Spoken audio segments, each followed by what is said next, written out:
My daughter-in-law handed me a brochure for a nursing home while I was still wearing my apron from cooking her family's Sunday dinner. My son sat across from me and said nothing. Not one word. But what they didn't know was what I had found 3 days earlier, hidden inside the lining of my late husband's old briefcase, the one that had sat untouched in the attic for 11 years. And what I found changed everything. Hello, dear friends. Thank you for being here with me today.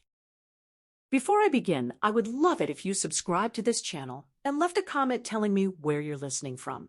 It truly warms my heart. Now, settle in. This one is close to my heart.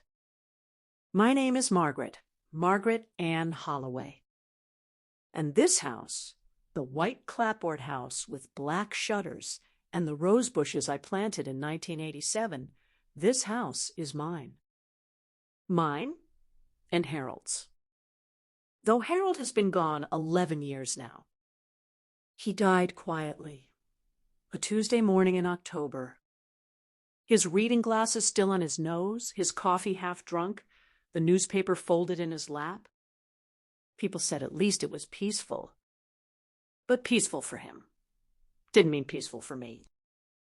Because when you spend 43 years building a life with someone, the silence they leave behind is anything but quiet.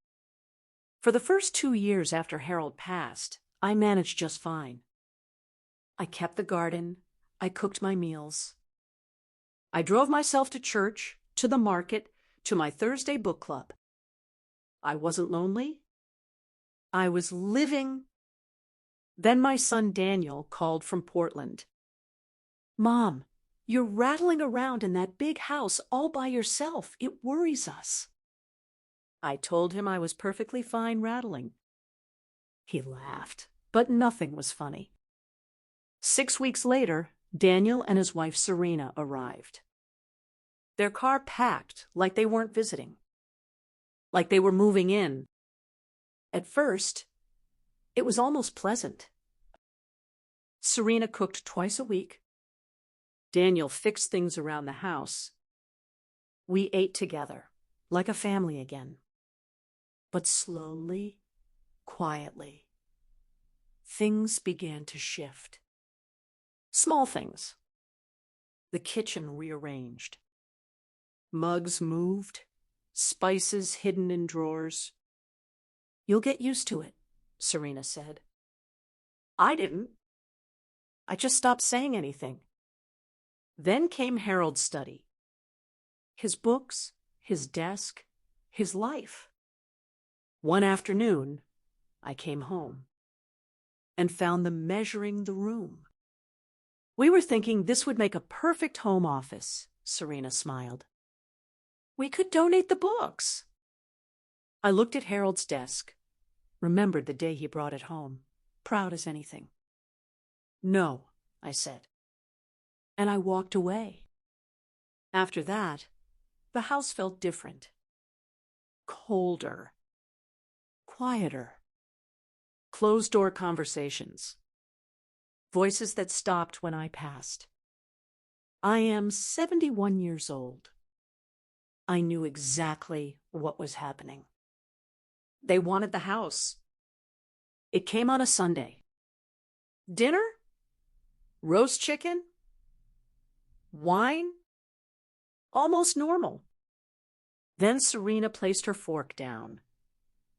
Carefully. "We found a wonderful place," she said.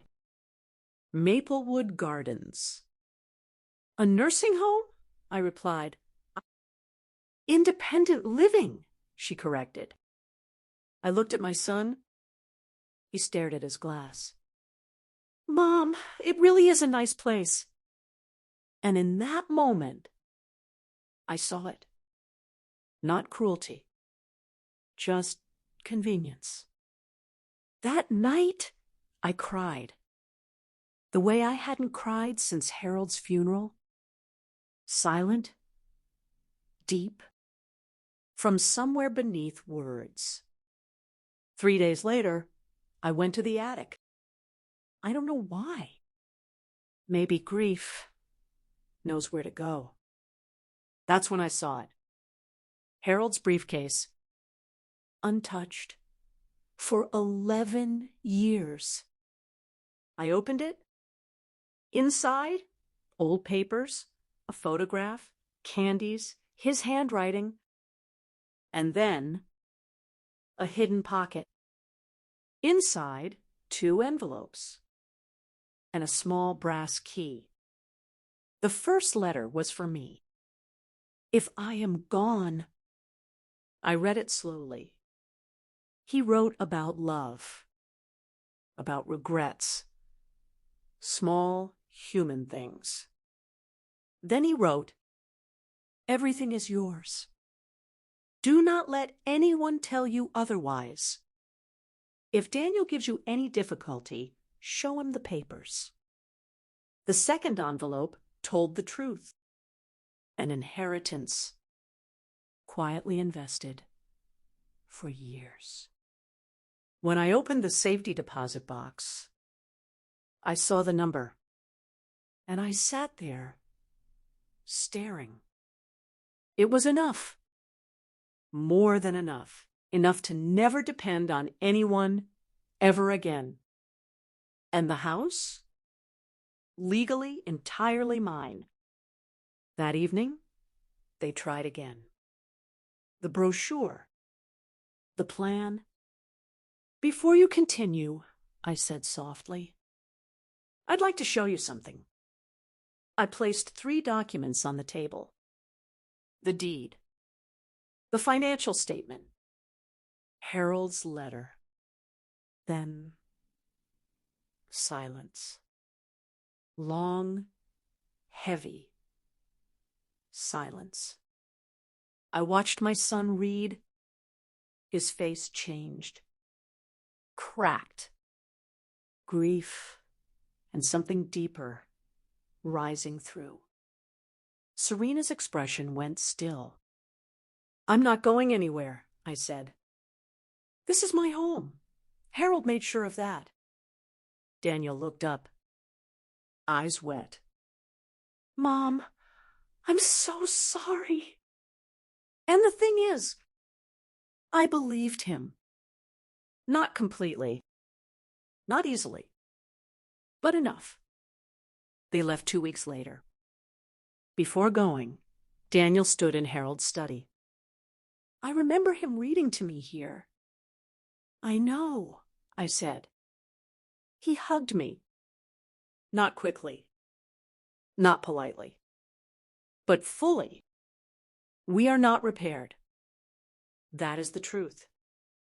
Some things don't simply heal, but we are speaking.